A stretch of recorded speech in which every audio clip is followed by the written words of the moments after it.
they give all the details. That is, of course, the later inscription, especially those known, reported from Rajasthan and other areas. But earlier inscriptions, by and large, they give Samvat, and they followed by the month and the weekday, like Budhavasara, Shukravasara, Guru, and the day, fifth day of the Shuddhi, that is Shukla Paksha and Krishna Paksha, these 15 days. And then comes the day also, Budhavasare, Guru Vasare. If all the details are given, then only you can find equivalent. If one of the thing is missing, yes, you can commute. That is, if Vikrama Samvat is there, you can minus 58 and add. If Shaka Samvat is there, you have to add 78 and then derive the date. That much date you can give. But in a perfect precision, you can't give date if Vasara or the date is missing. And thanks to Dr. Swami Kannu Pillai, right from early, he has Indian Ephemeris. It's a very important publication, Indian Ephemeris. If you consult, if you have Vikrama Samvat, if you take out that particular Vikrama Samvat, if you refer that book, you will get exactly the equivalent of modern. You can fix it with precision this day and it runs in 7 volumes. Yes, one who is a professional epigraphist needs that collection, or else you have to go to library and find out the equivalent. Normally, when you see the annual report on Indian epigraphy, you find this wherever dates are given, we'll give the full equivalent to it. Suppose it doesn't tally, we say it is irregular. Sometimes it happens.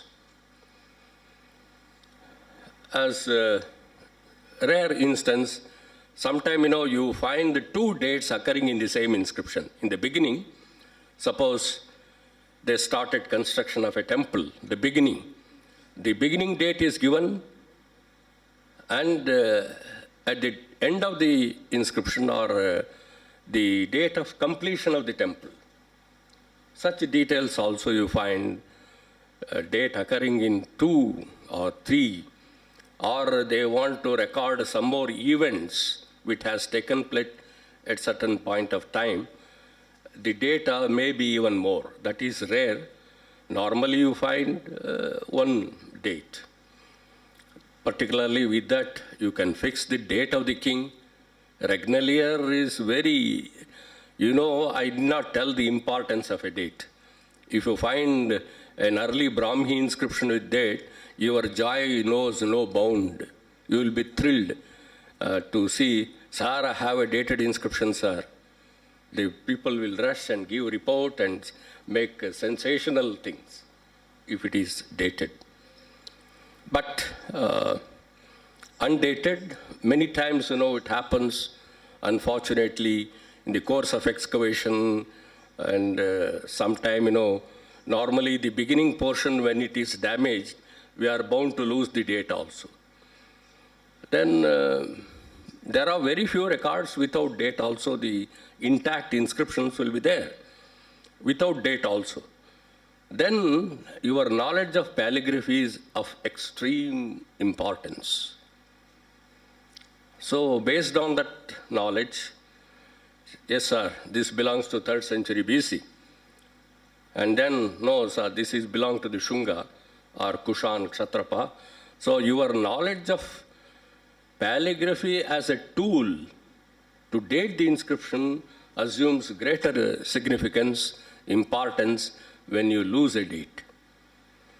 And most of the time we have hundreds of seals. I don't think there is no date mentioned. Simply, we have carried out so many excavations and so many seals and sealings have come. It's purely on the basis of the calligraphical aspects. Even in coins, yes, later period you get, yes, early, even Kshatrapa coins, you have dates are there. They are given in the numerals. That will help. But there are many coins also based on the king or the calligraphical aspect. We can date the coin, some early coins. So why I mean to say the calligraphy is extremely essential, plus or minus. With absolute chronology, you cannot derive from calligraphical aspect, plus or minus 50 or 100 years. So the date is there, and subsequently followed by the genealogy of the king. How you will know? He will say, my father, grandfather. By that time, when he starts, he will not merely mention, he may be Maharaja, and subsequently the present ruler may be Maharaja Dhiraja, but how his father and what are his conquests. Just for example, you take even Allahabad or any other inscription, it gives who in at least some generations of the kings, it is of extreme historical importance for us, because it's not merely the name of the king mentioned there, but it also about his achievements, political conquests, how much kingdom he annexed, territories expanded. All you will come to know when dealing with the genealogical portion.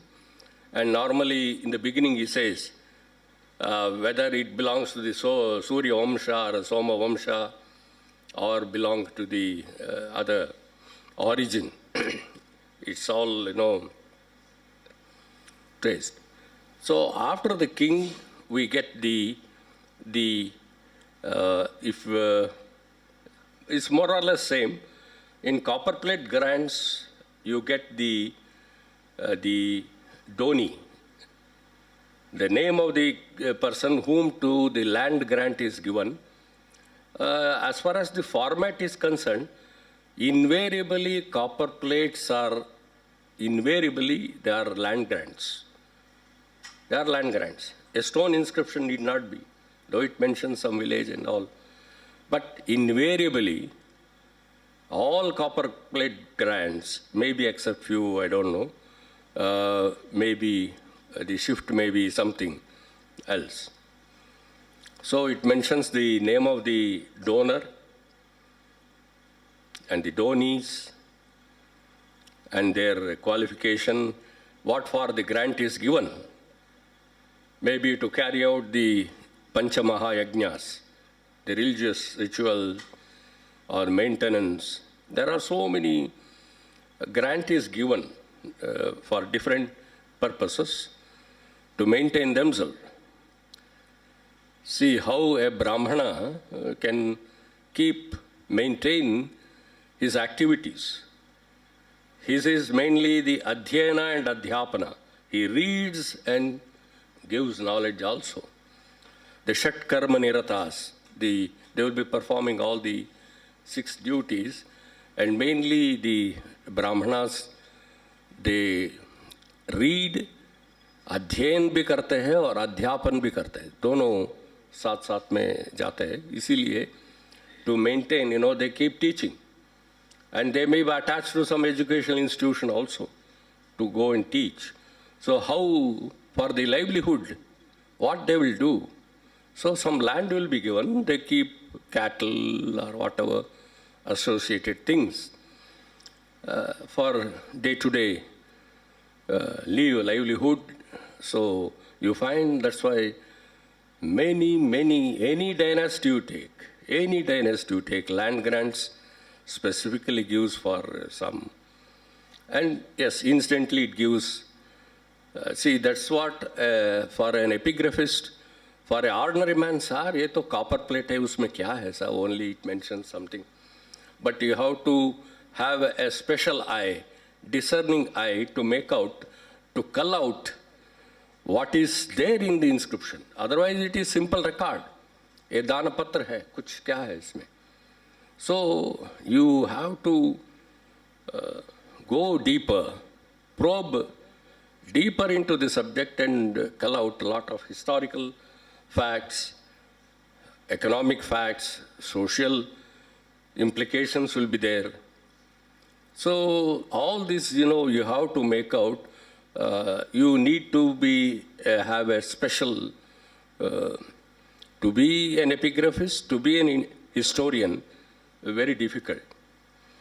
Because at times, we give what is the object of the inscription and leave it to the historians to interpret in their way.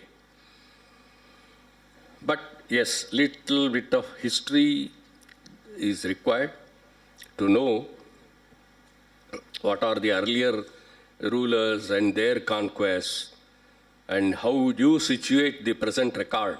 Its historical background is absolutely essential. So the object of the inscription is given, that is land grant, and many of the stone inscriptions, they give the what should I say, the object for the construction of the temple, or for the maintenance of the temple, or for the repairs of the temple, anything. Object, varies in stone inscription. So, object comes, then followed by, if it is a copper plate, or to some extent the stone inscription also, it mentions the composer of the inscription. Not only his name, his father and grandfather. What are their qualifications? 3 generations normally we take. That's what, how many of us know who is our great-grandfather? We don't know. I mean, we know. The modern generation doesn't know. And China and other countries, they keep at least that 7 generation or whatever. It's of great significance. So what's your grandfather, great-grandfather, his contribution to if you are today, the samskaras which has flown, which has given to you by your father, grandfather, great-grandfather, maybe, it flows in the family. So here I wish to say onomastics, that is study of place names and personal names, is very, very significant. We have a separate society, Place Name Society of India. We normally held a joint conference. But many are not turning to this onomastics, many might not have heard. It's a place name society study. If Sirpur is there, Sripura, or anything, there is a history which you will not know. Even literary sources may be silent. If Gwalior is called Gopagiri and Jhansi is called Balawantanagar earlier, some 150 years or before. So every place, Delhi, right? You take any place. And the epigraphs give to trace its evolution. 1,000 years before, what's the name of Raipur? Or any place you take. And inscriptions has a reply for that. You will find what is the earlier name, then you come to another 200 years later, another inscription. When king visits that place, he might have named that particular village after him. Like that, there are many instances when king passes through certain place, he named the tank, talab, और कुछ ऐसे है उनको वो नाम रखते हैं. After giving a grant, it may be named after his this one. So this epigraphs give a lot of information about the personal names of the places, and especially the names, personal names. when you go to Orissa side, Mahapatra, or such, they have their own surnames. You may have Vajpayee, or any Medi you take for that matter. The surnames has a great significance and historicity. It's not that you look now, you have some surname, you have to go back to the history. How your great-grandfather got it name, or his association with the royal family, or he might have served some ruler at that point of time, he got the Pratihar or Pariha, whatever may be. So the surnames has a very great significance to know the historicity, and you should try to know. Try to know the root. If surname doesn't come simply, it is all a long association you find with the early historical setup. So this onomastics, study of place names, even for a researcher, it's because when you examine any inscription reported, published in Epigraphia Indica and all, the last para concluding, they will give all the names. What are the names mentioned in the grant, and how it has been their efforts to identify the particular name of the village. Kosala, South Kosala, what it's shown. Yes, there are some village names. At that point of time, they could not name it. They say, we are unable to identify the following villages. So the change,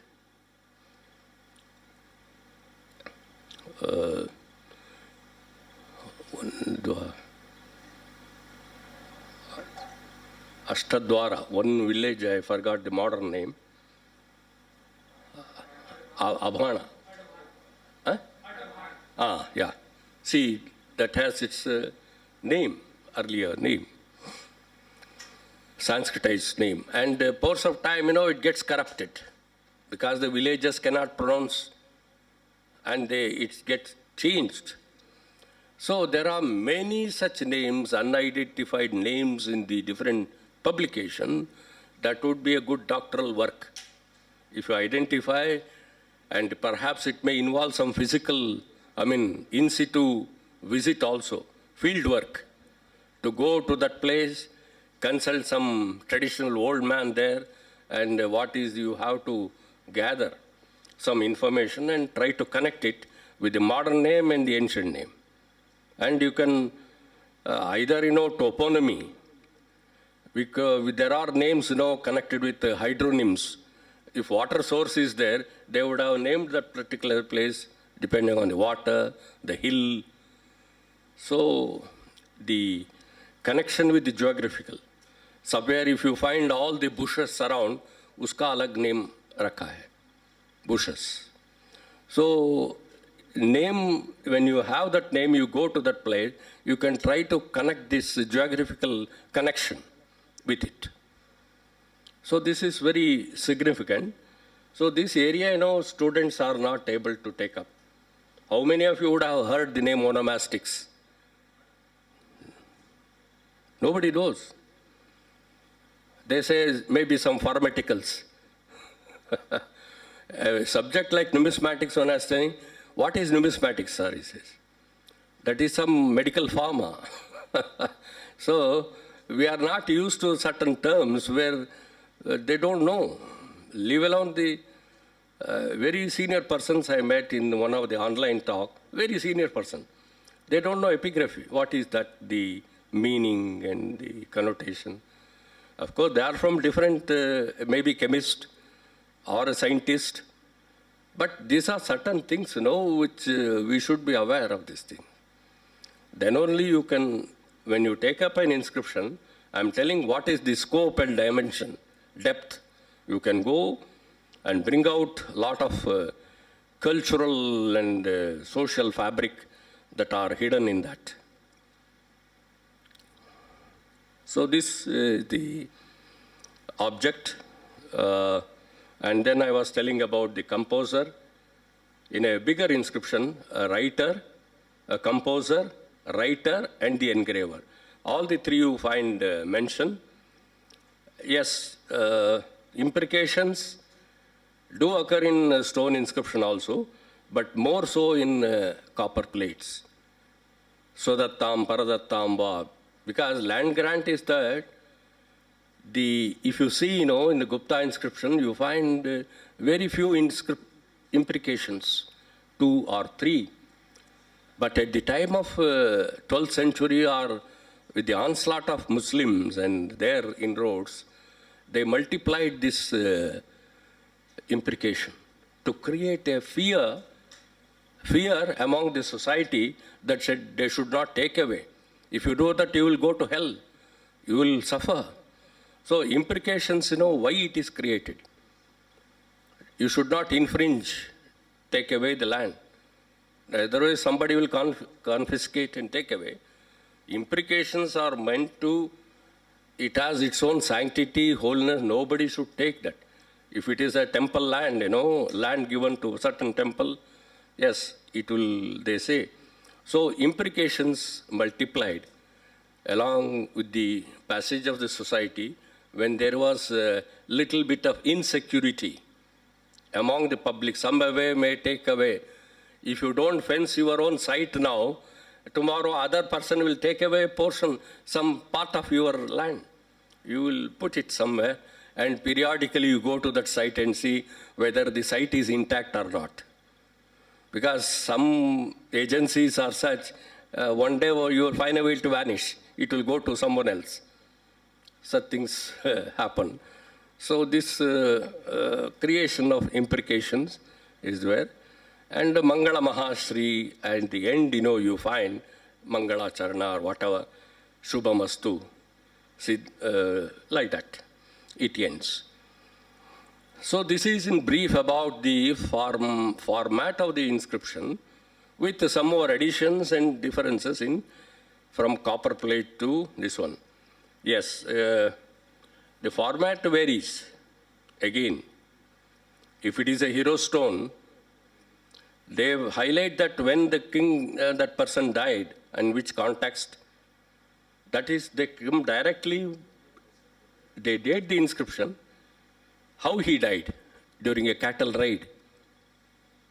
That they there. If it is a Sati stone, directly it comes to the subject. After the name, after the date, or the king's name, it was Mahasati committed. So there the issue is different, where they come directly, they focus the subject. And if it is a pedestal inscription, it all depends upon the length of this one image and the scope you have. And perhaps the writer, composer of the record also will be having some constraints. He has to compose, because either you have to shorten the letter, the length of the letters, and otherwise they will do it bit boldly. If a pedestal is small, you have to accommodate 2 lines. So naturally they will highlight only the date, the king, and who caused that image to be made. You don't find much detail, and it is irrelevant also. Somebody made the Saraswati image of Brahma. Sometimes only image name comes. Date is there, that's very important, because dated image inscription has its own significance. Because you can directly push it to, it's a Kushan period, it's a Pala period image. It is a very supportive and corroborative evidence when you see an inscription with this one. If date is also lost, if the name also, if it is a broken image, Durga, if you see something, in the written, Durga Murti Karitam, I think, then you can presumably say if your image is also broken or lost, you can say this is, as per the inscription, the image can be dated. It's a Naga inscription where it is broken. So, even so, Jainas, fortunately, what happens, either the Vrishabha or Naga or anything, in between the space, you find Vrishabhanatha or Jaina or whatever, they symbolically you can make out. If a snake, you will say Parshvanatha, Adinatha, like that, Kunthanatha, because each Jaina image has its own figure. Yes, so that helps, even broken. Unfortunately, what happens, these images, they decapitate the head, thinking that in the villages there is some treasure. They see some letters written, they think some बहुत बड़ा treasure होगा, इसको करो, और क्या है, कुछ नहीं. So that's what we have to create awareness. When images are broken, it is, they don't know, they think something hidden. The knowledge, villagers don't know anything.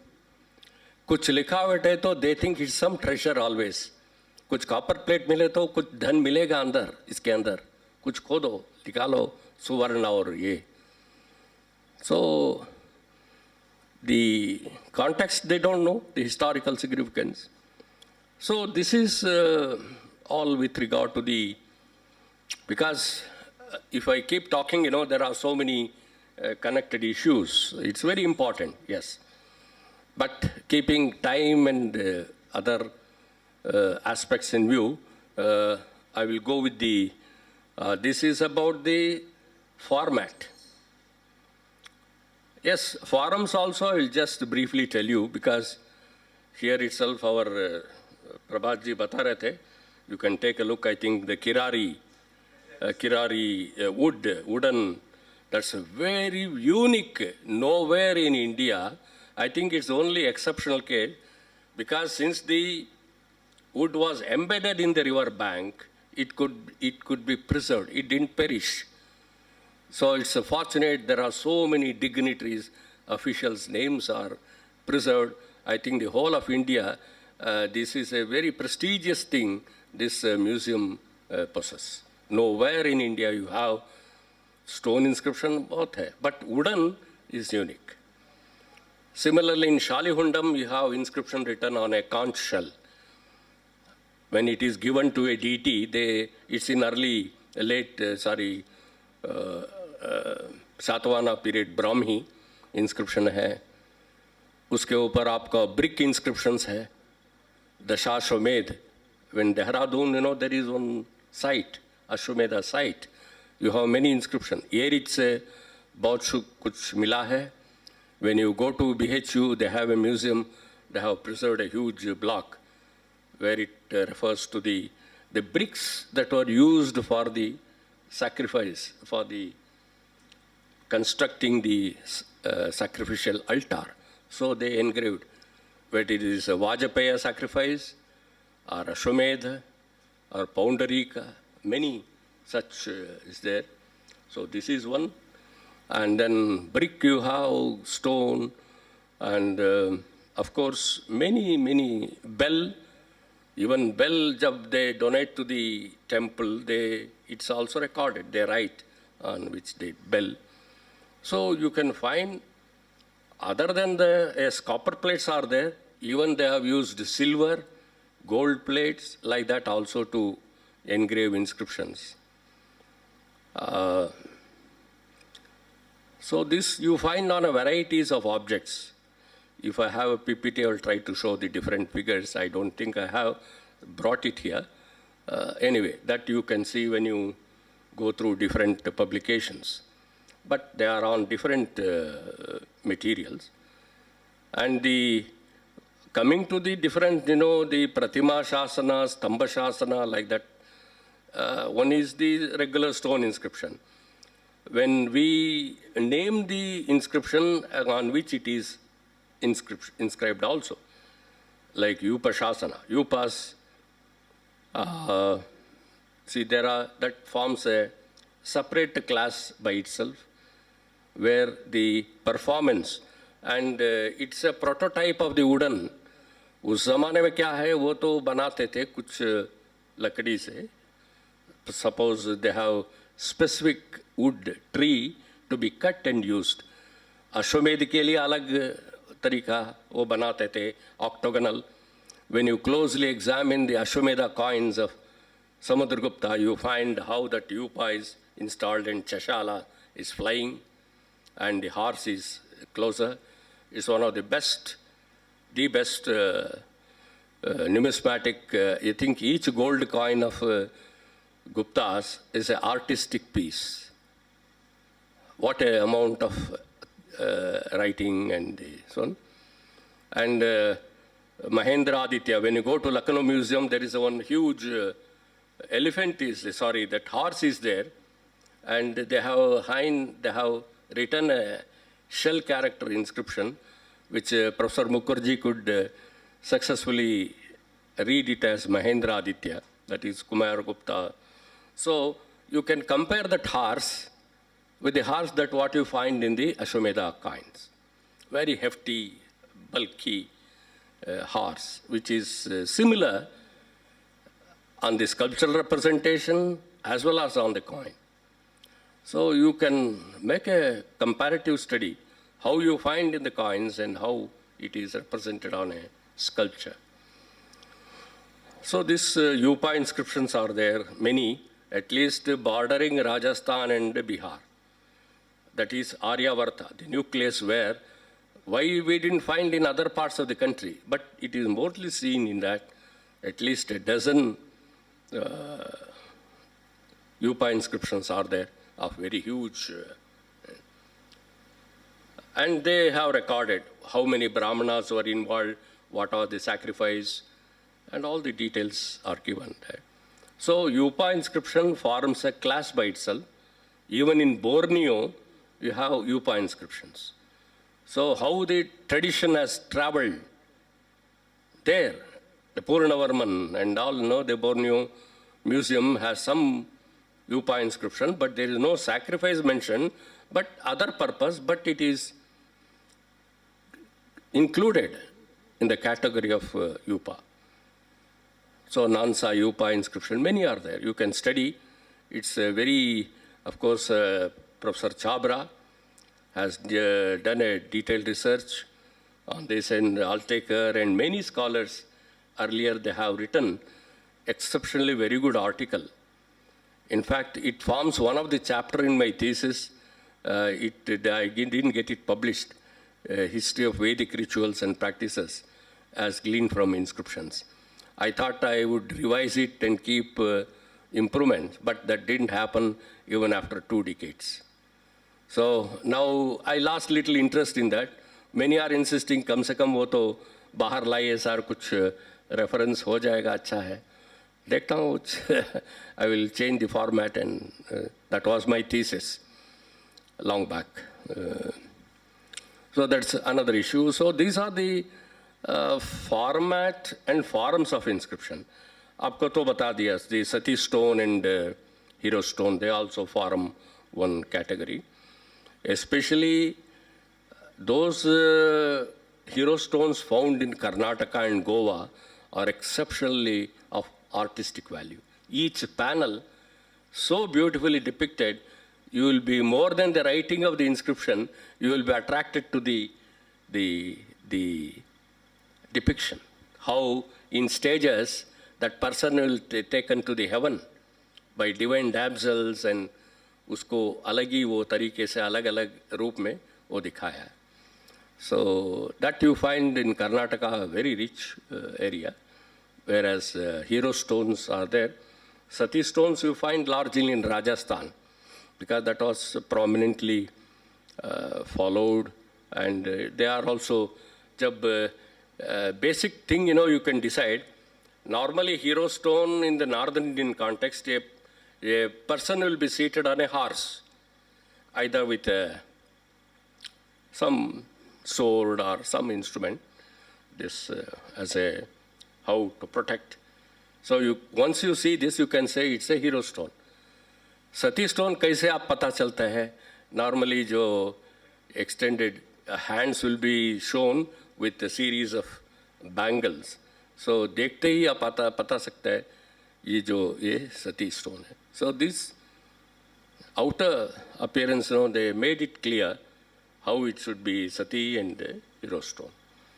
So with this a very general introduction, now I would like to go to the Shunga. Because yesterday, why, normally I keep telling, we should not go by the dynastic names. That's what Dani also has written. Because in earlier years, why they named the paleographers dynasty, they were purely by the kings. And subsequently, when the even ordinary private people also, when they traveled, or other persons, they also got it engraved. So anyway, since it falls under that bracket, time bracket, we call it Shunga, Kushana, Kshatrapa, and we can simply say early Brahmi inscription. Why we associate? So that it gets clear in our mind. That's what still we continue to name a particular variety of script with the dynasty. Why we could call Gupta Brahmi? The moment here it comes to your mind. If you say late Brahmi, it takes time. So when we associate this particular script with a particular dynasty, it goes well with this one. For our understanding, if I say Shunga Brahmi, you would have had certain characteristic feature, immediately it comes to your mind.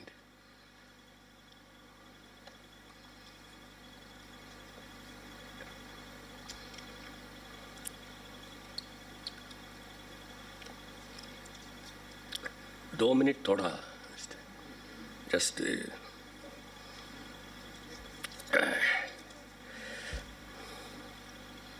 washroom. Just 2 minutes.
ठीक है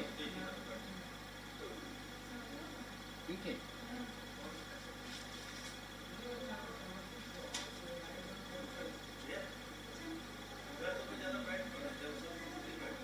इधर बैठ.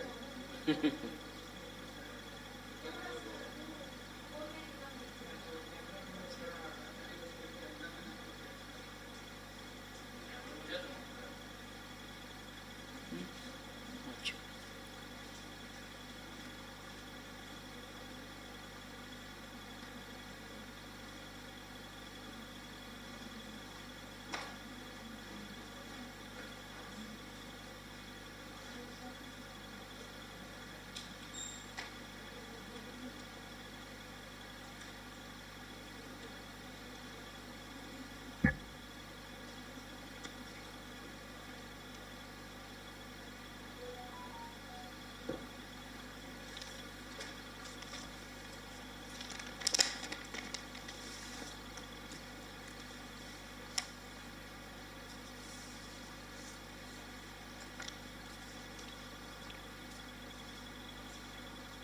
So we'll.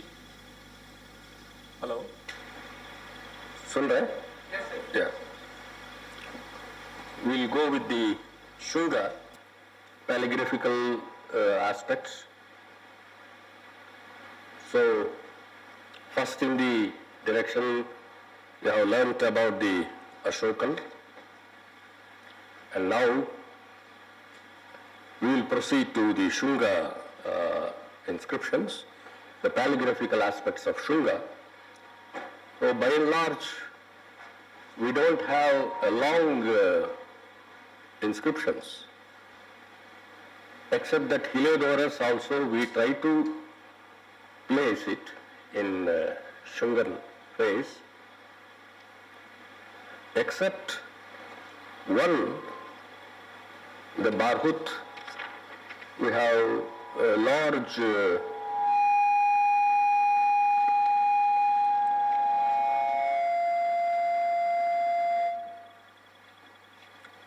number of inscriptions.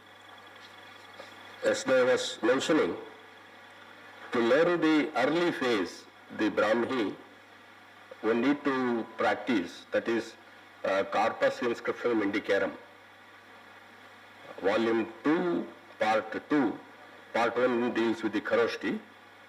So the facsimiles are very good to practice.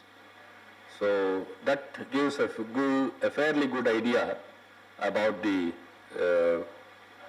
Brahmi that prevailed during Shungan period. And in the Barhut, one inscription is on a pillar of the eastern gateway, Barhut. Now at present the inscription is in Indian Museum.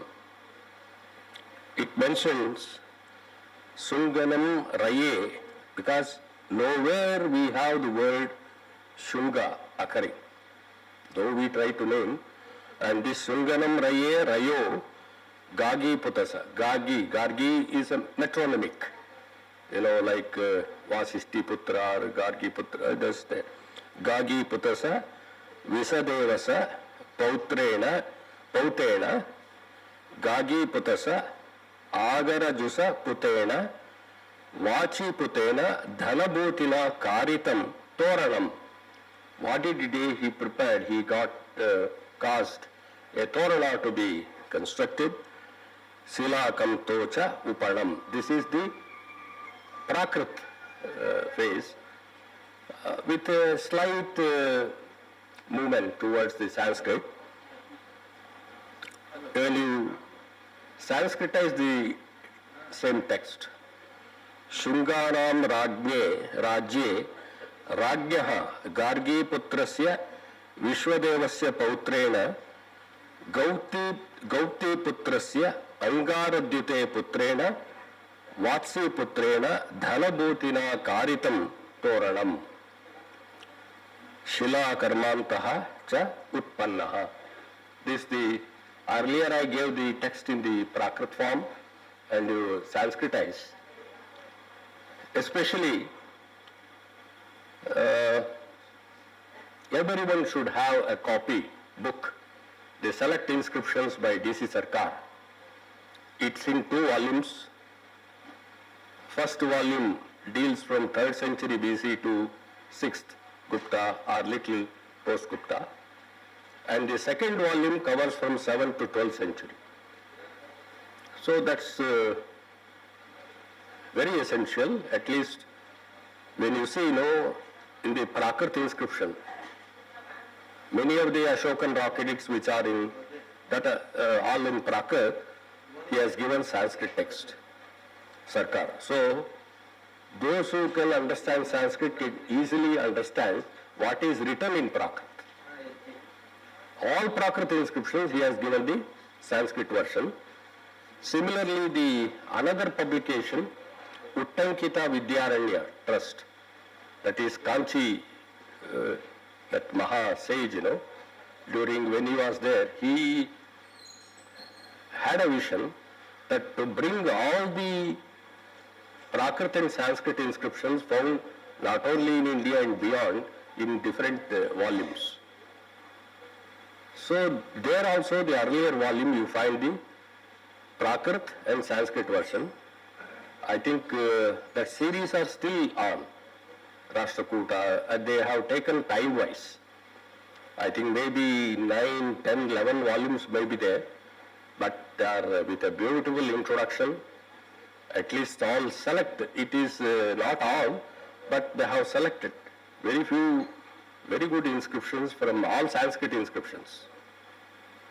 Maybe that may be useful for to make a cultural study if you have that those books with you, where they have tried to give a good general introduction, and each inscription also carries an individual introduction.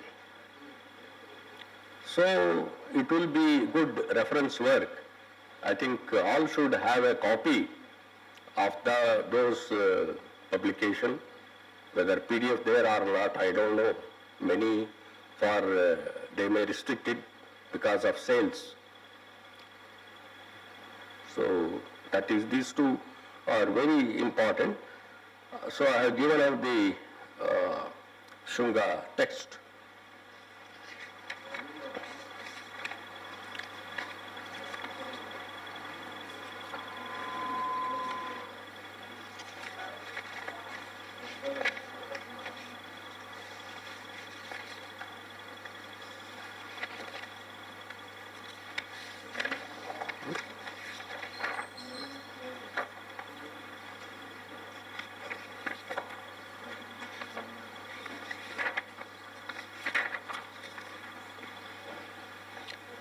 So here, as I told yesterday, most of the forms what you see in the Brahmi, Ashokan, it continues.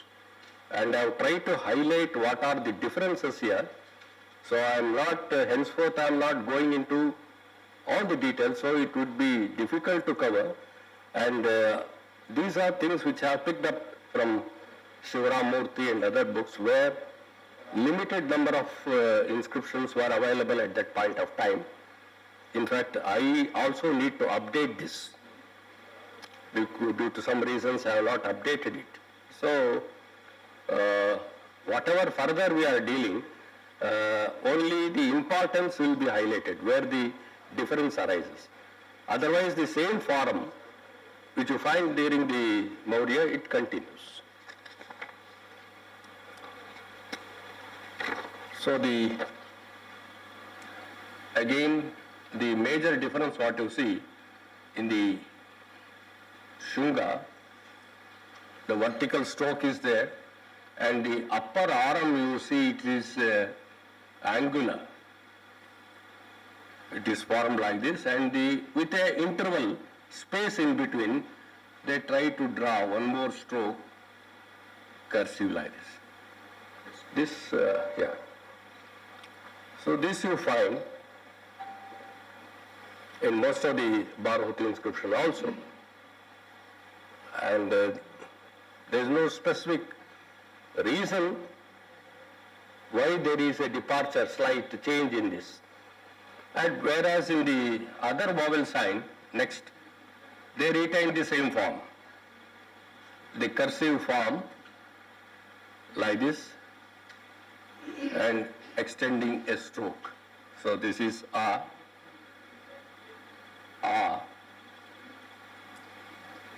and the same Mauryan continued here, E.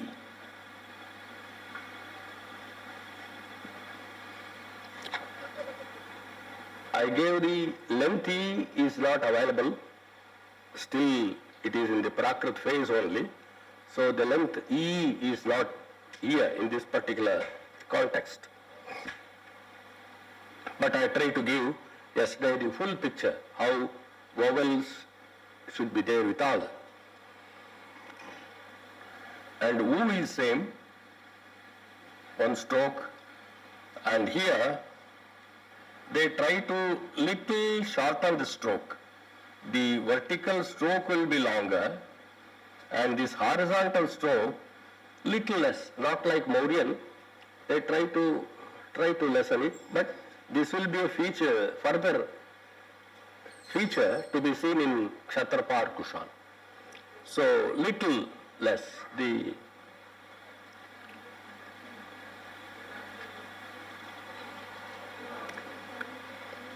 and what you see the apex, here in this direction, yesterday you saw writing there, but A takes a form like this where it is connected like this.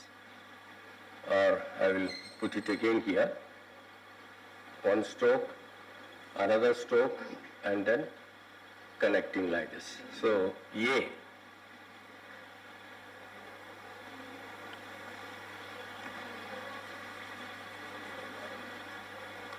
So as I told, always start with a vertical stroke. Then the another connecting parts you can try to join.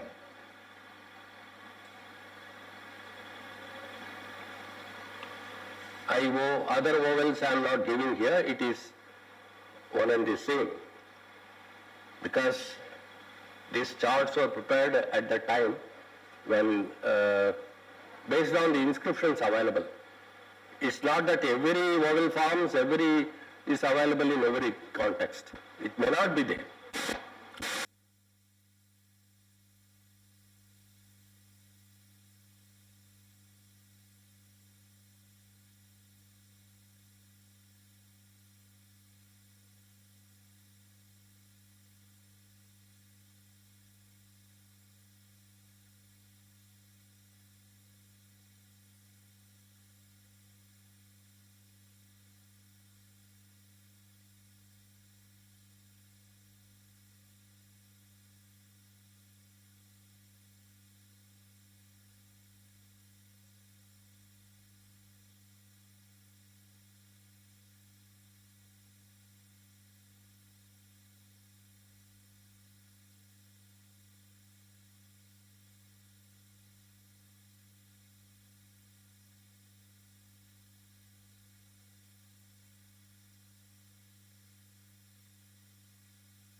Hello Ashok जो बाद में आया संस्कृत उस समय में आ रहा वो but same form continuous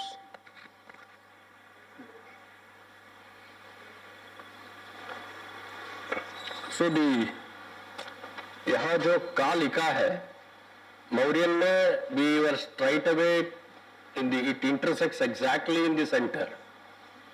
So Shunga में क्या किया, थोड़ा ये जो स्ट्रोक तो ठीक है, but the horizontal stroke left side में थोड़ा कम कर दिया और ऊपर भी लेके गए. So they cut it like this. So they push the horizontal stroke upwards and they made the left stroke little shorter and this one. So this is ka. You know the difference from Mauryan to this. Some change.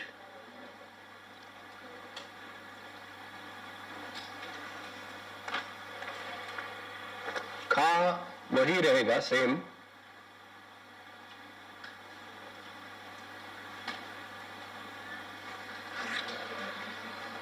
गा में क्या थोड़ा परिवर्तन है. It is not Mauryan में आपको जो angularity है इसमें थोड़ा कम कर दिया.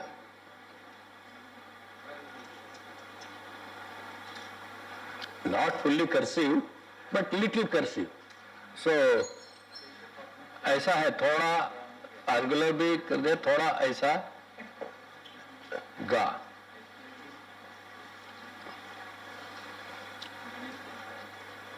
सो आपको ये मौर्यन फेस में एक्चुअली इट इज एंगुलर. ये थोड़ा कर्सिव ऊपर कर दिया गा. एंड घा, the real change you will notice here, the घा थोड़ा वो कर दिया and the base they made it flat.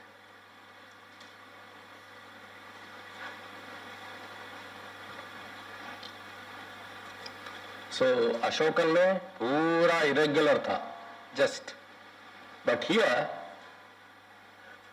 It laid to the bottom, थोड़ा उसको फ्लैट कर दिया and they lessen this vertical थोड़ा शॉर्ट कर दिया.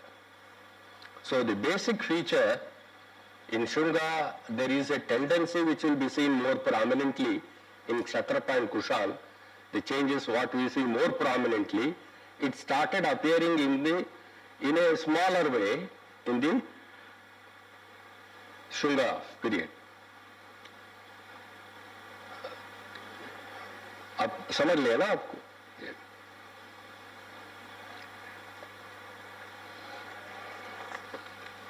And this nga, kaka, gagha, nga, this in fact it remains the same even in next maybe.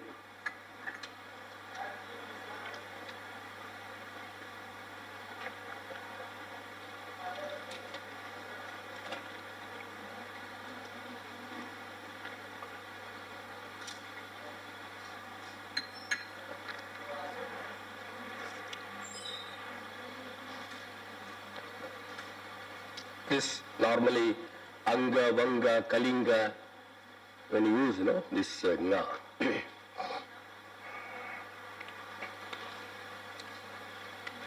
So, cha ऐसा है और the semicircle is attached like this.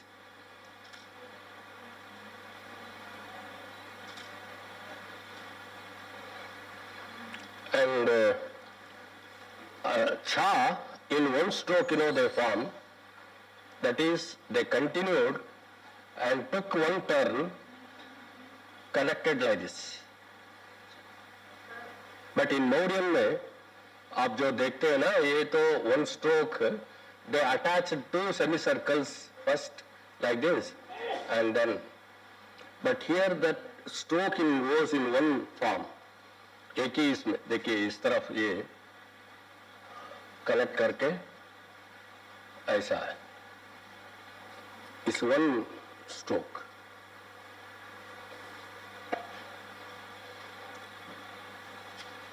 चा छा, that is this cha, chhatri, chhatra.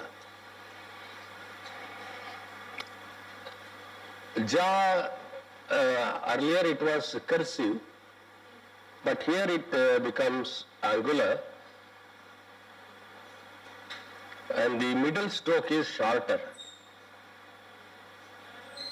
आप क्या अशोकन में वैसा देखा आप पूरा like this. So this is angular and this is cursive. So changes do occur in this especially. Yeah, is just like this, one stroke.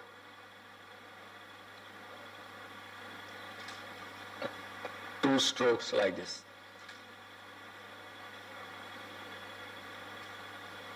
But Mauryan, you had one stroke.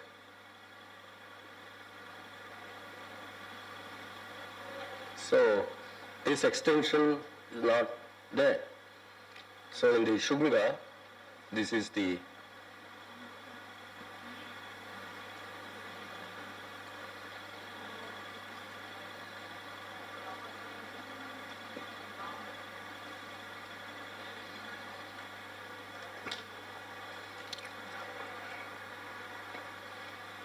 further ta is written, no change.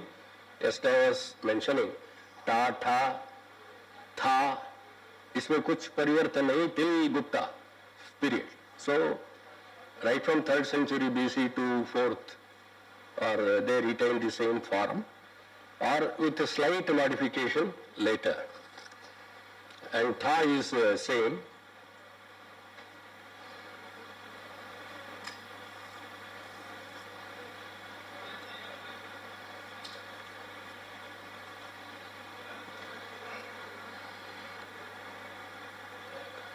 And Mauryan form का डा भी वही है, the stepped डा which I was mentioning. आप अलग अलग रखिए, Mauryan का लगा. When you practice, you make separate group for practicing.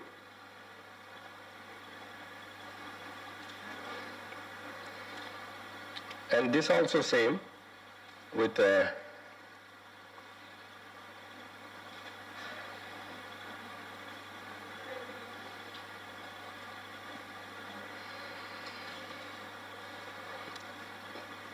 इसमें नाम है. Now we are going to write like this, and one stroke going like this, and this stroke goes shorter stroke, this goes, and this goes like this. The change. See the lower horizontal stroke, there is no change. They retain same. But in Mauryan में क्या है, आपको ऐसा दिखता है, one stroke, again same parallel line going, but they modified here, the next stroke will be shorter little, and this they go upwards. It's not straight horizontal.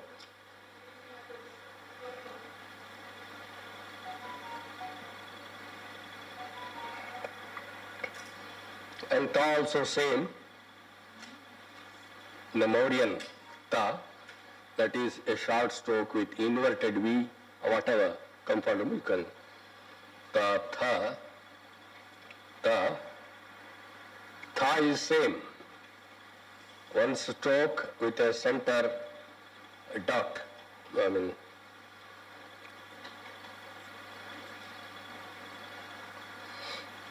so da also the same angular.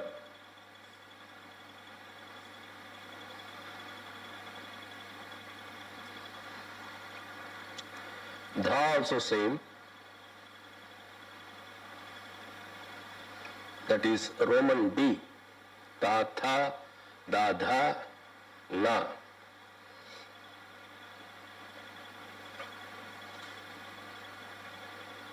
Na is same.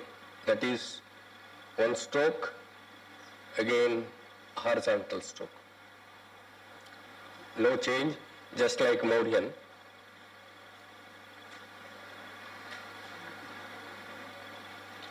Pa is, you have to observe, the base इसको थोड़ा flat कर देते हैं इस तरफ.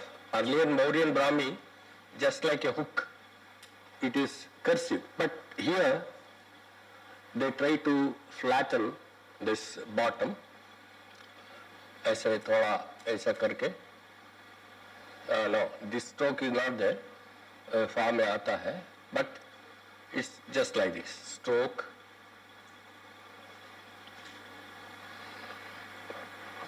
fa में this is pa, fa same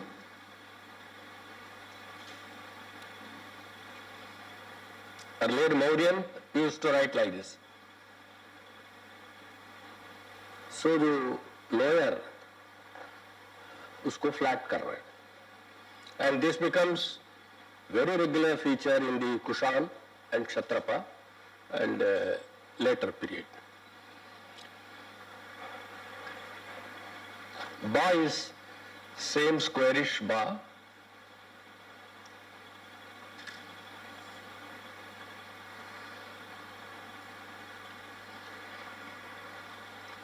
Bha also same armchair. We call it armchair bha because when you look at chair, it will be like this. It's called armchair bha.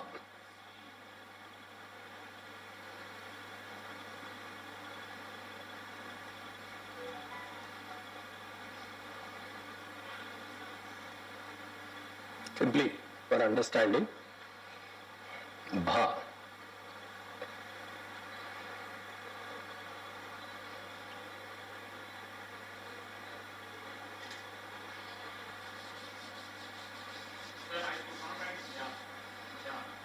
Ja is written, no? It's like E. Huh? Future puppet E. E. Ja. Ah, this is E. Like E. Earlier, the Mauryan phrase, it is cursive type. Okay. And later they made it angular. But the middle stroke, thoda ye short kar diya. Not of same length. Ye. Ja.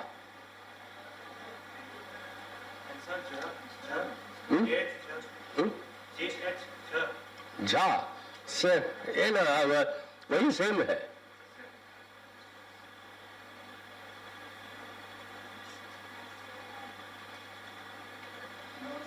Oh, that side it comes. Yeah. All right. Its same form is retained.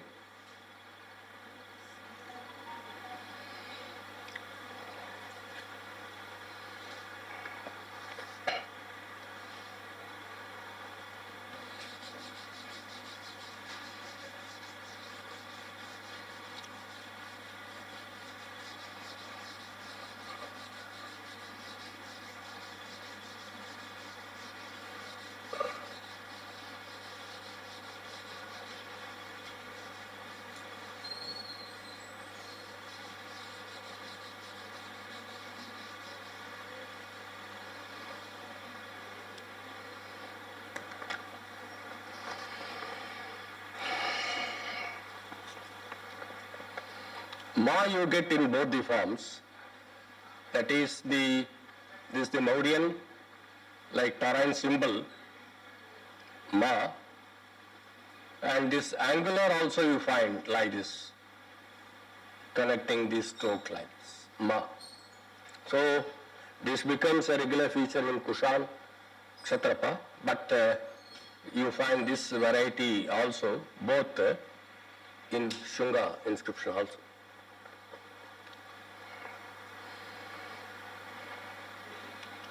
Ya changes. See, it's one vertical stroke and you attach a crescent here like this. In Mauryan form we used to form like this. One hook and attach one more hook like this. But here, this one vertical stroke with a crescent. Either it will be sometime detached also.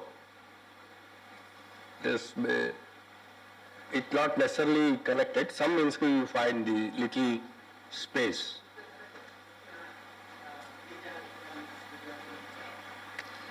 And Ra, this serpentine form, it changes to simple stroke.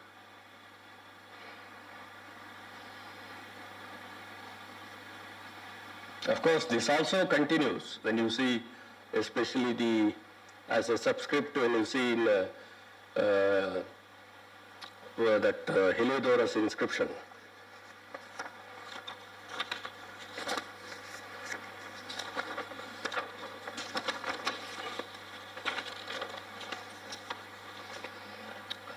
And Ma is same as you mentioned earlier in Gupta period. Ma and Shunga is also same. no, Gupta period में आपको change होता है. They become a tiled ma. This entirely changes. Yesterday you told माँ अलग ही होता है. so here you have multiple lines of triangle. Yes. Not just like that. You form two strokes like this. You cross it and connect it with a stroke. And further thing what you see is here, again the bottom is shortened. Yara La. Earlier Mauryan, it used to be just like this. And you notice here, wherever that is, there no bottom, they try to flatten that. And Mauryan Va is just like this, but here it assumes angularity like this.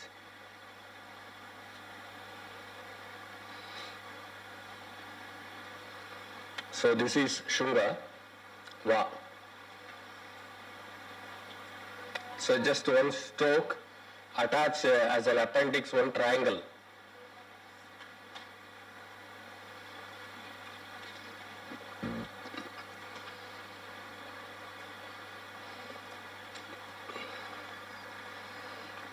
Sha is same, one stroke, and here a middle stroke, not fully, but to the middle it drops there.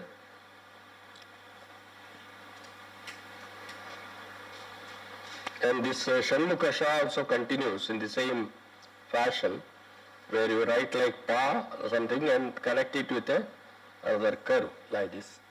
This Sha, Shanmukha Sha.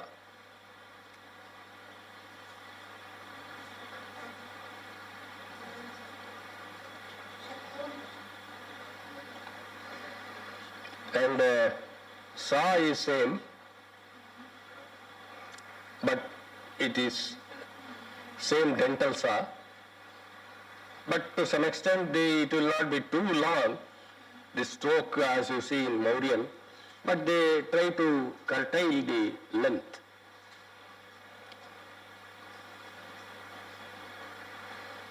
Again like Ha, our of course Mauryan used to write like this, but here it takes a form where the bottom again shortened, flat, Ha. So this is with the difference, and once we complete the Kshatrapa and Kushan also, we will see together what are the variations in the early Brahmi phase. That we will see once a comparative look or the evolution we will see. Though not writing here, we will try to put it on the screen. So why I am not going with the vowel signs, it is same. It is just a replication. So I am not going to attach a stroke except vowel A I show, which retains the original form. But all the medial signs, what I have shown in Ashokan, it is just like either a stroke, it is same. So no need to repeat. It is just now we have tried to know what are the consonants and the vowels, the differences. And as far as the medial signs are concerned, it is one and the same. Yes, it changes during the Kshatrapa and Kushan, that I will try to show. So while practicing, you can attach the same medial signs here. So with this, concluding the Shunga and few lines of some early Brahmi, especially due to time constraint, I can't write but it will be circulated to you. You can practice. And as I told repeatedly, either from Bharatiya Prachina Lipimala and C. Sivaramurthy's book, the wonderful copies are there. Text also is given maybe at the end or at this one. So you start writing, compare the text. First you try to write. With the knowledge of this, don't always look just like in the mathematics, at the end they would have given the result. You will just see that you don't see first. As far as possible, you try to write on your own and correct your text later by checking with the text what given later. So just to write that form, on your own you try to, yes, mistakes will be there. But if you write 10 times same Kushana Brahmi, you will be a master in that. It all depends how much effort you put it. I can't make you all in this few days, but I am showing the path, just like a finger post, whenever which direction you have to go to a particular village or place, there will be arrow, there will be direction. I am only putting you on that path, you have to go further. You can't make you to climb the entire thing. So a direction I am giving you and you have to follow that. And how efforts you put it, that is important. And this is the way you have to teach it. Again I am telling you. You go to some schools. Now you have learned enough. Go to some history department. May not be ancient history. History when they study student, why can't you put them early Brahmi, if not other stages, at least you can see and they will start appreciating. And connect it with the modern writing, how we write Devanagari. It has its origin in this Brahmi script. You have to tell them. Then automatically some of them will take interest and grow further. But the direction we want.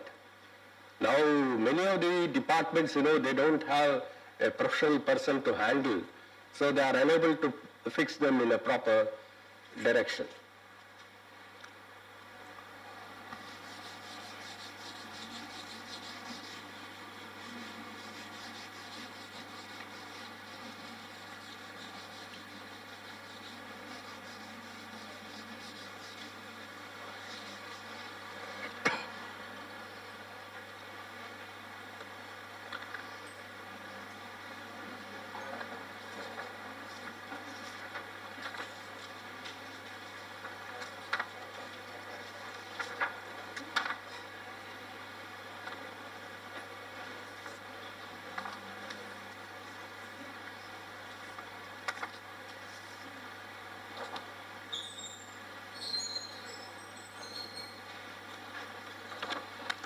So a few lines I will try to write. Later I will give the text. This is from Pillar Edict of Ashoka, Delhi Topra. So you have to keep reading when I write, or at least after one sentence you make it up. So how a stroke should be begun, I am trying to show you. So attach a stroke here.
So, da plus a sign here, devana. And the stroke, remember, once you put this side, it becomes a. When you add that, it becomes va. I was telling repeatedly while... Huh? Is devana, pa. That is pa, e stroke above. Devana pa, piya. The sea. Laja, hevam, aha. Easy, very easy. I am not going to write the Nagari below. It's you to write. Everything I can't just put it on a plate and so effort. You recollect whatever yesterday you registered, you bring back and try to read.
Sir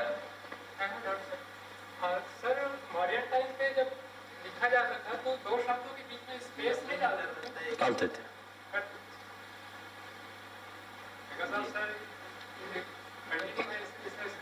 नहीं space यहाँ नहीं दिखा रहा हूँ for reading yes they did show the space कभी वो marks भी they used to put in letter inscription also to show the different yes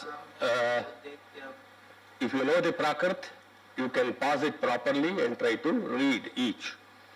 So here, whether it is Prakrit or Sanskrit, now first I keep, because when we stress about the language also, many feel it is difficult. So I am not putting forth language as a first criteria to learn the script. थोड़ा सीखने के बाद automatically you will try to know. Though it's very important, you may split here and there. But once after knowing the Prakrit language, and now it's very easy. Some of you can join Prakrit course, open many universities they offer, even the Sanskrit.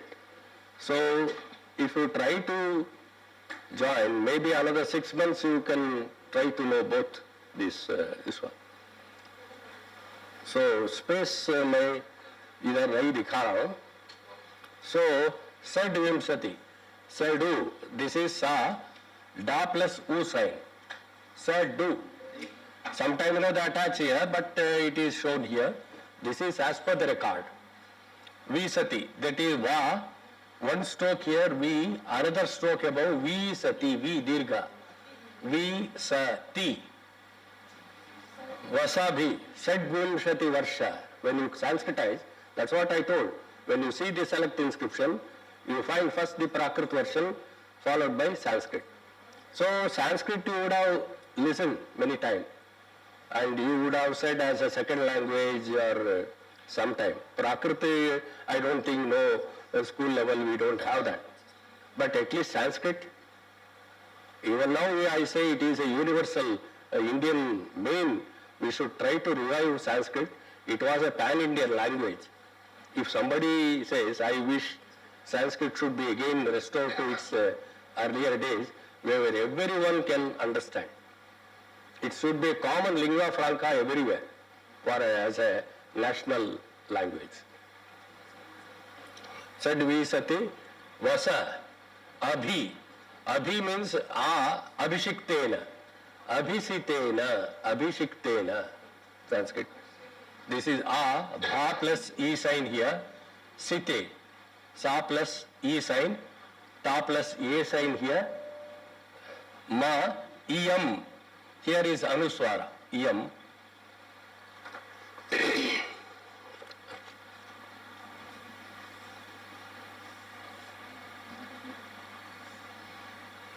Dhamma li pi. Dhamma lipi li likha. A sign here, extend here. Likha pi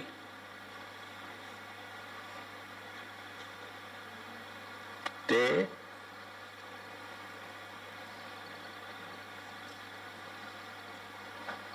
he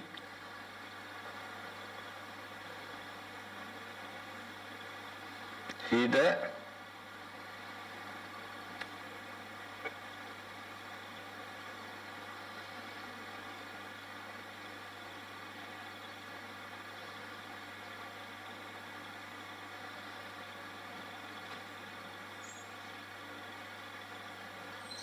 So, Dhamma, you find the Anuswara. I told in Mauryan phase, you don't have Visarga. That's a letter with the Dha plus Anuswara, Dhamma lipi.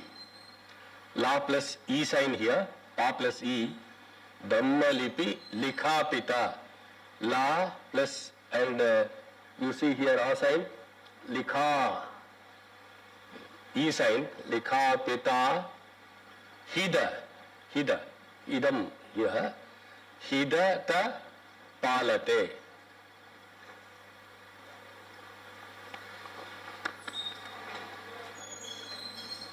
One more line I will write. Da plus U sign. Dusam.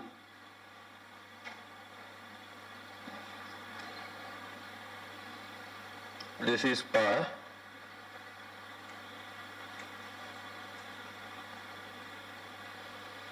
Dusam pati.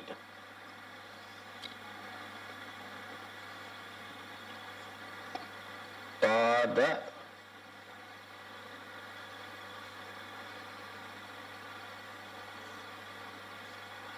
Padaye.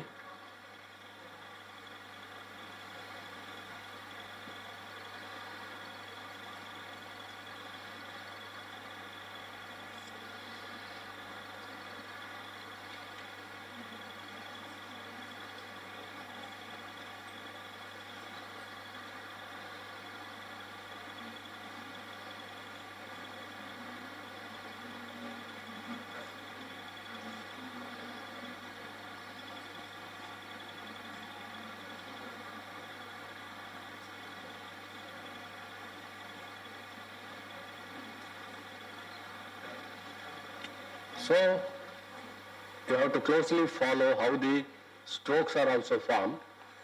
So, Dusampati, this is Da, U sign below, U. Sa plus Anuswara here, Dusampati, Ta plus E sign above,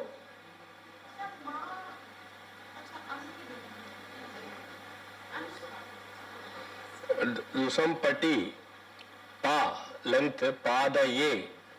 Padaye, Amrata, this is Amrata, Aga, again length, Agaya, Dhamma.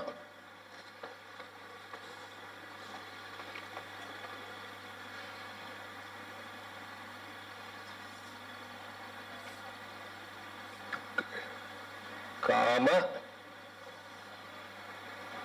Ta. See, sometimes, Ta is also formed like this, and sometimes one stroke they form also. You get here, in this particular date, Ta you find like this, one slanting stroke, and they attach. and sometimes you find in this way also, one stroke, inverted V. So here it is a slanting stroke where they attach a stroke. That here in this particular edict, you will find Kamataya. So I am following the same stroke, how it is written, you should follow rightly how it is. Kamataya, Sa plus U sign, Susi, Susu, both you get here.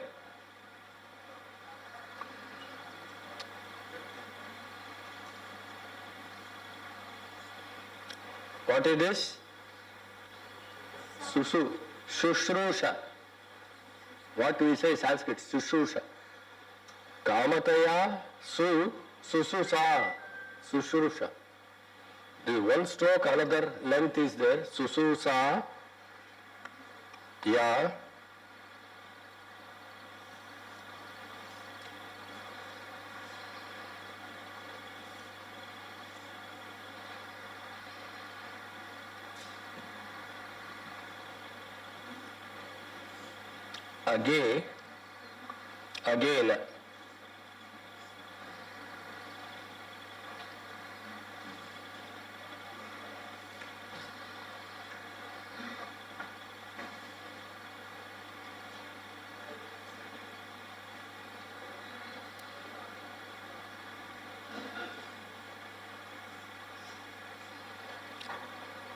Again, Bhaya, Agni Bhaya, Agni, Agena Bhayana, like that.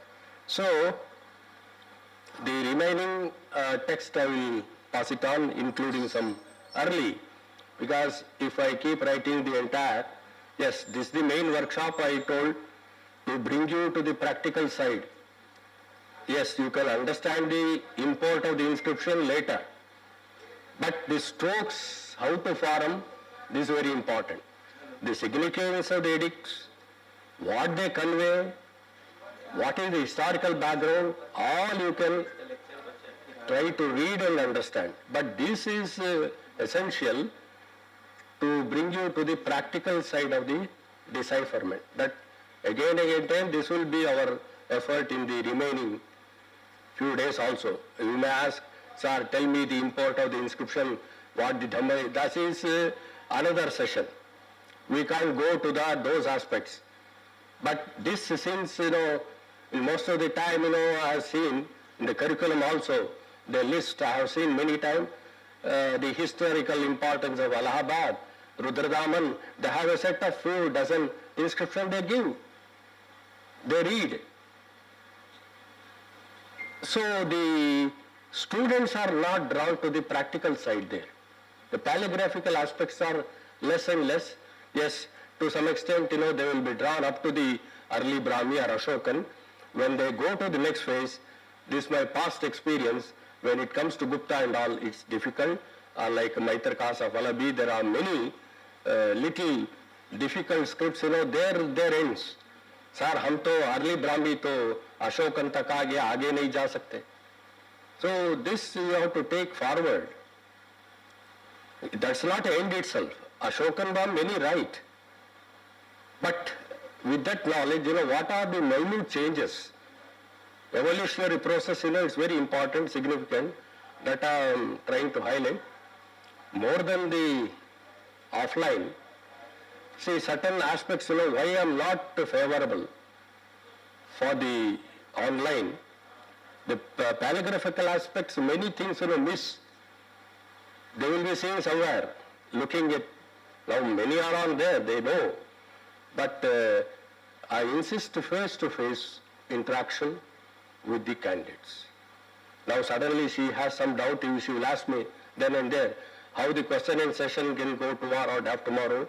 Certain things has to be clarified immediately after the classes or then before I go for the next stage.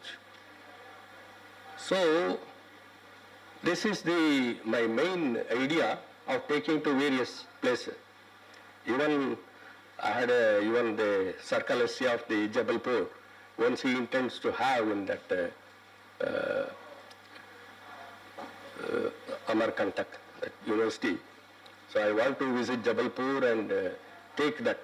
Wherever you may feel you have some contacts where the department is prepared to have a sort of interaction, I'm willing to go and take these sessions there as far as possible. Especially the ancient history department should come forward where they have been taught. It's not just to get through the exam, just to getting some marks, passing marks, but to involve you as a committed epigraphist. I am just then and then showing you the way how you can go ahead with the researches in these different areas. For example, I mentioned about the onomastics. Very less is said about in the classrooms, perhaps these things, about the significance of the names, place names, personal names. These are all very essential. Much work to be done. And epigraphs are extremely useful in this context. So, one or two more I will write. Early Brahmi, little later. This is of one thing.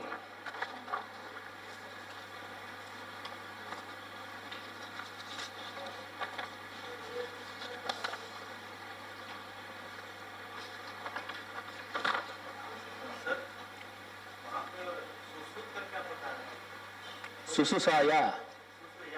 Yeah, Sususaya. No. Shushrusha. That is serving. Shushrusha ka aap guru ka shushrusha karo. Not Sushruta. Shushrusha means serving. बड़े को वो करते हैं ना, हम शुश्रूषा करते हैं. We serve them.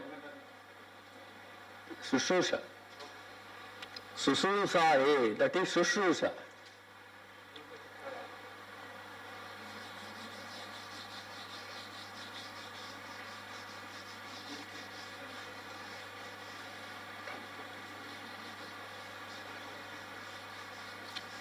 So, please look for the pillar edicts for easy understanding and decipherment. All the 7 जो एडिक्ट्स है उसको पिलर एडिक्ट्स पढ़िए. उसके बाद आप गुजरा वगैरह अलग boulder inscriptions you can try to read. So it will you will come to no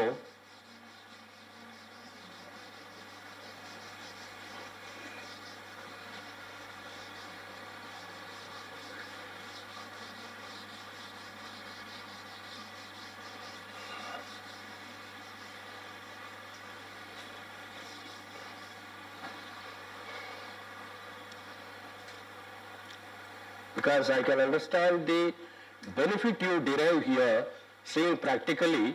I think online will be little shorter of that. When you see, the vibrations, if we give live vibration to intern, I will see you how enjoyfully, you are listening, interacting. All this will come. See, every session should be a lively one, not with some regret, ये तो बैठना है, ऐसा नहीं. It should create some sort of lively environment to me, to you. Then the effort what I am putting will be properly rewarded. It's not many things putting in a good hotel or account, that's secondary. But that is well taken care of. Absolutely, I am very happy. But equally so, your interaction also, I am seeing how you are observing and someone sitting in the lab, ironing and talking. So, these are all not the seriousness with which you are seeing. So this Pipravaha vase, which is also placed in the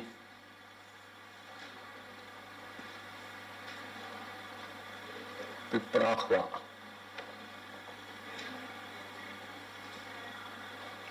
Buddha.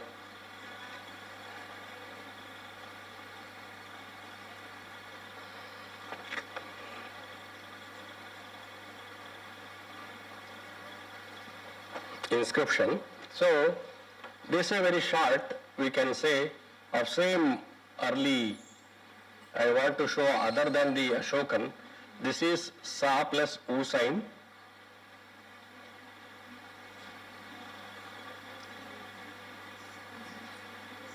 Suki.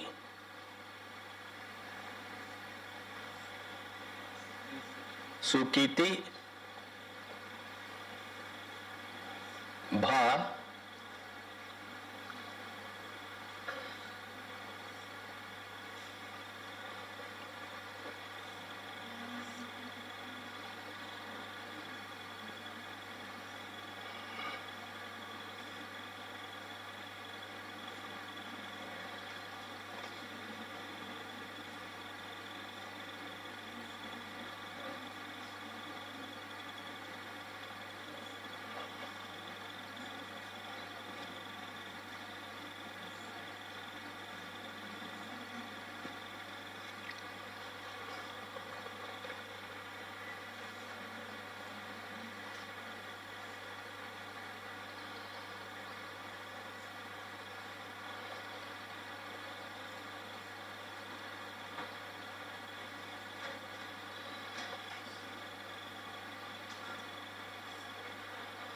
See here you get that pass. They put on stroke that pada or whatever that ends. So don't read this as ra or something. That is a stroke given for a break.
Here again you find two strokes where it ends.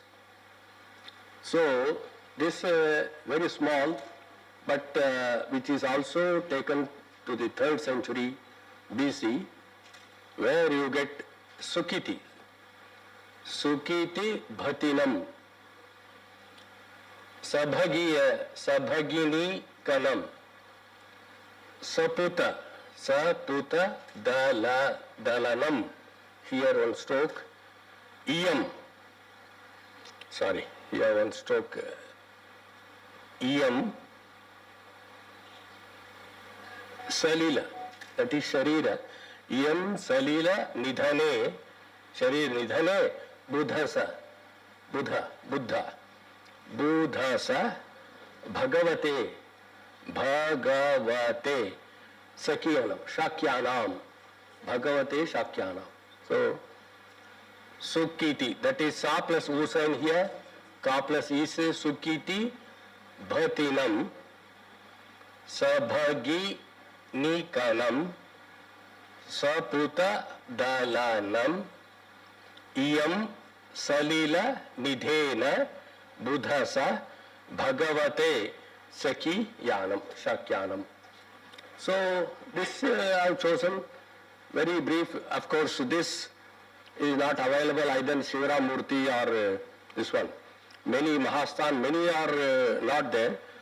So I am trying to make as many copies as possible future, so that even later inscription should be made available to the students, so that to pick up the forms of the letter more easily. then seeing the original facsimile of the inscription. So this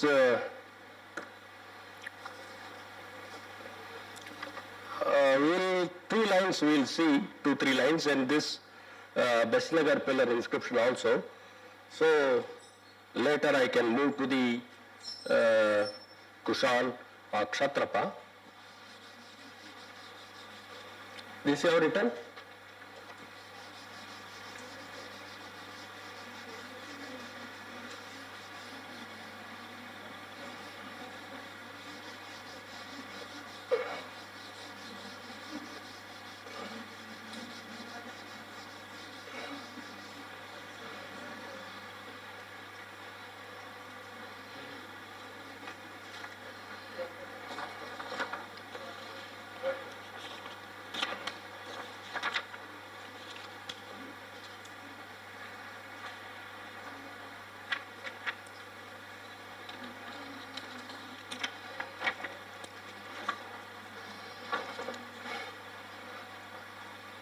So this is the day, and remember this is of the Shungan phase. What earlier told they belong to the 3rd century, this end of the 1st century BC and the beginning, the Besnagar pillar inscription. Even this is not available. Deva, Devasa,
so Deva, A sign here, Deva, Devasa, Vasudevasa.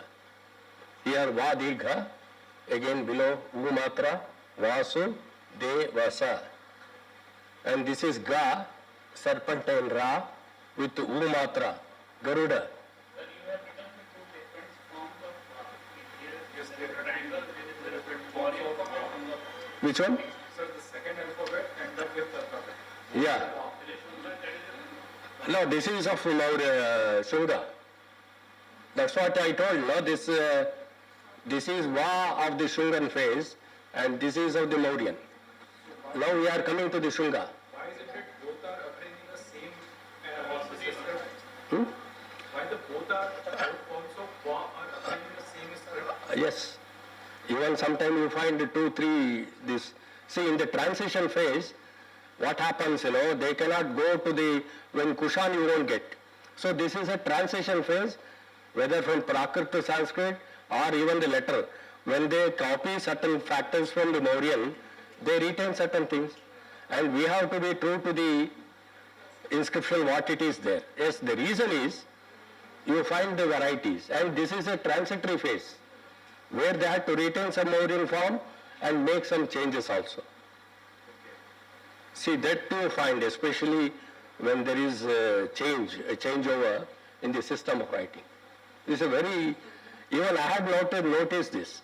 Thank you, you have brought, because we keep writing and teaching, but this is a very significant thing. The reason is this: they adopt certain forms, and at the same time, he is a British, he is a foreign influence, you'll see, and he might, this is the period when some changes did occur in the form of writing also. They introduced that, especially Mathura, Shodasha and all, because of that inroads, foreign, they brought these changes. The technique, I told the pen technique, and the entire process changes. So does this also reflect that there was a cultural influence, the cultural exchange? Yes, exactly. They want to embrace the Hinduism, at the same time they want to give their lineage and the overhead kings and all. And the script, language, everything you find, this is a phase where Prakriti they have used and come to slowly to the Sanskrit. Like Putrasa. Putrasa is not there. Putra, that subscripts they have used here. Like Tratarasa, like this. So, a phase where from Prakrit to Sanskrit changeover is there, that you will see in this context. It's a very neat point when in the same line, there are, but this is a true facsimile from the, what I am trying to make I copy, it is from the original inscription. I can't modify here to suit the needs. So, this is the reason.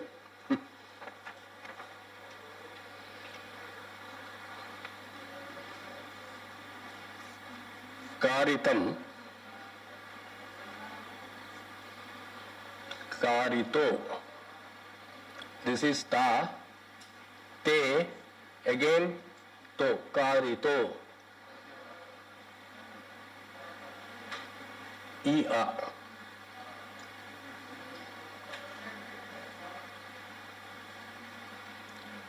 Actually Sanskrit is em, but ia, he says. That is Prakrit still there. Ia.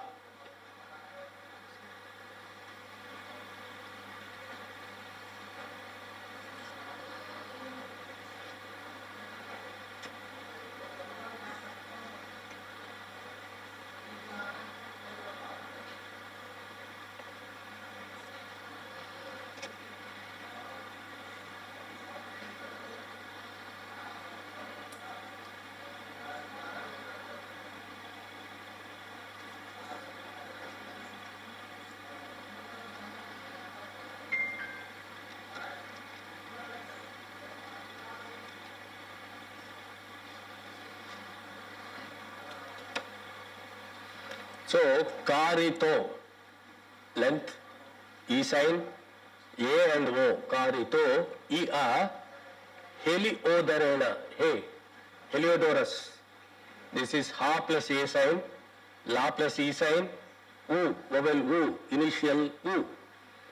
And Heliudarena, A sign, Heliudarena, Bhagavatena.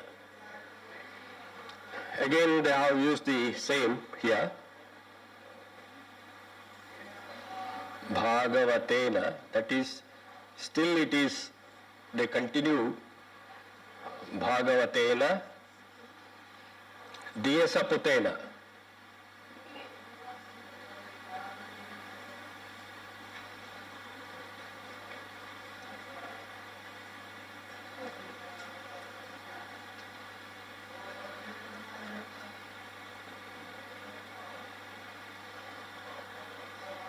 You see here the subscript, Putrena.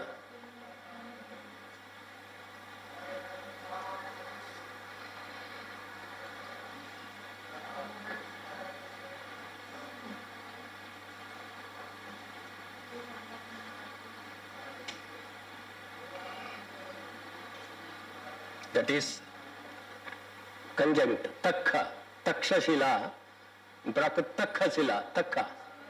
Not Takha, Takha. Takkashila. Taksila. Taksasila.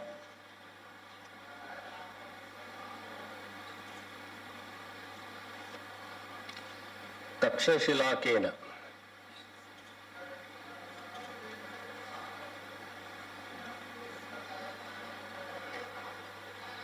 And whatever we write, as a chart, it is the generally basic. It cannot exactly, you can apply each letter and every letter and compare. When the engraver does, this the scholars take after examining many, they come to some general forms. But as you write, he writes, it will be different. When it goes to the engraver, he will use his own fancy. I mean, of course, the writer is supposed to be that, but sometimes he gives his own expressions. So variations are bound to be there when you examine. Sir, this doesn't fit in this context, you can't say. But general charts are general. But variations are bound to be there in when you go each inscription of the same period, of the same king, because somebody does it, engraves. So this a general chart for guidance. But everything you cannot submit, keep with that and judge.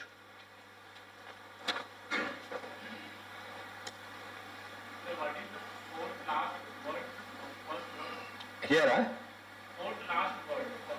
Fourth last word of first. this one, No, the first sentence, Ah. the last word. last, Fourth last. This one, Fourth last word. yeah, Dhwaja, Garuda Dhwaja.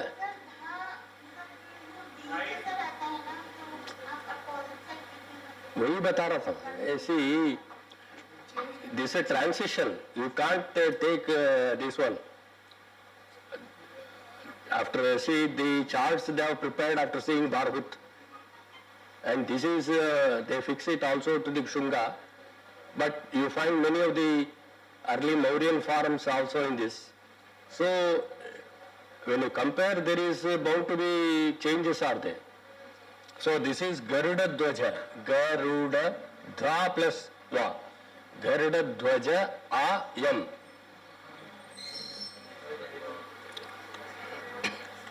And this is when you put this, Ye, another stroke Yo, okay? Yona Dutena, Yavanas, Yona Dutena, Yona. This is Da, one stroke is Do, another stroke Do. Yona Dutena.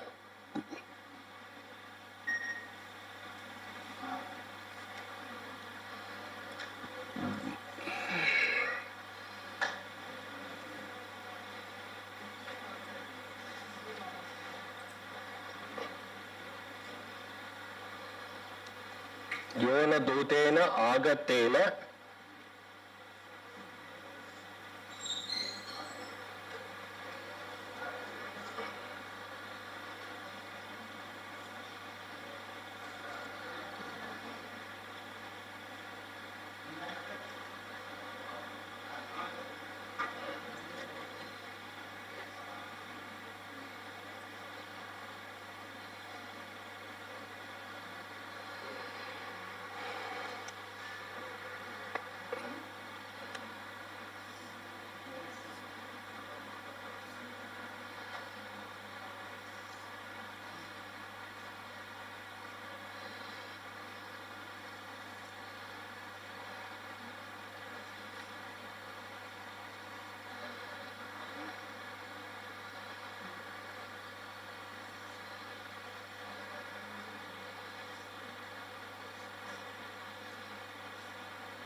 One more line I will write and then explain, because here the inscription ends.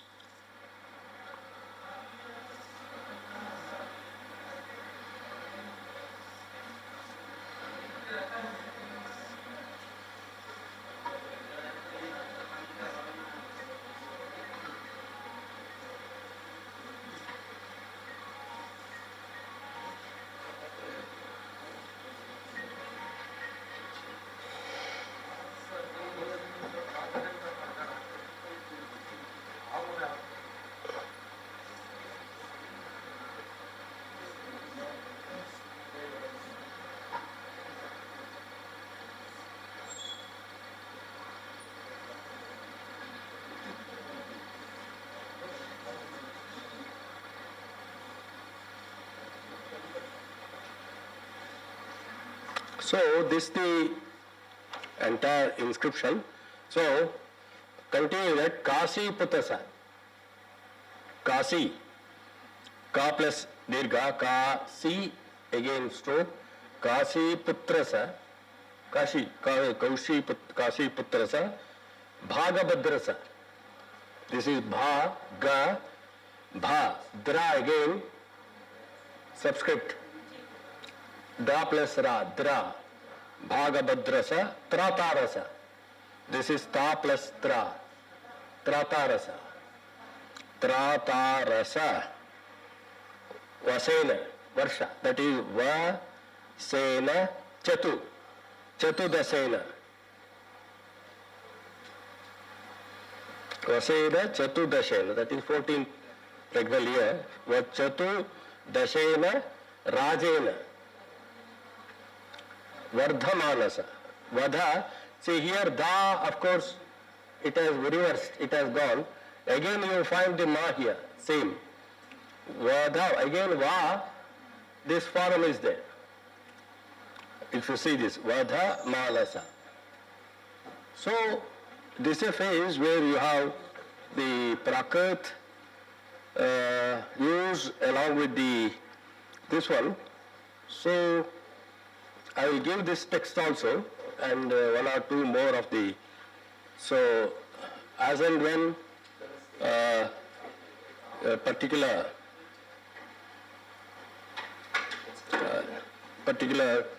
phase, I will give the I copy of the inscription so that you can follow it more closely.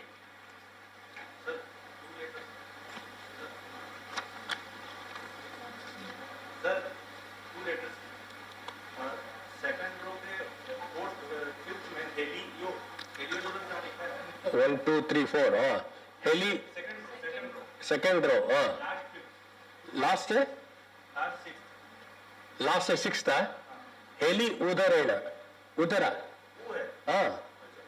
और third row fifth. Fifth.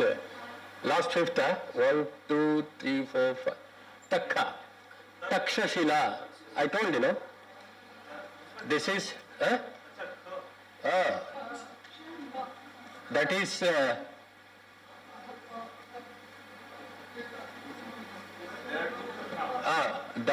double kha. Takha. Takhasila.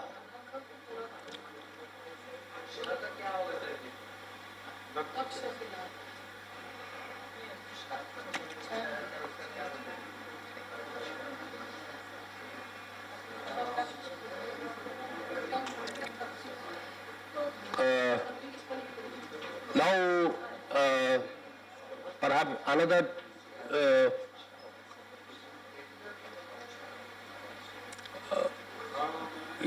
can I get till another 1 o'clock? आप break करेंगे थोड़ा?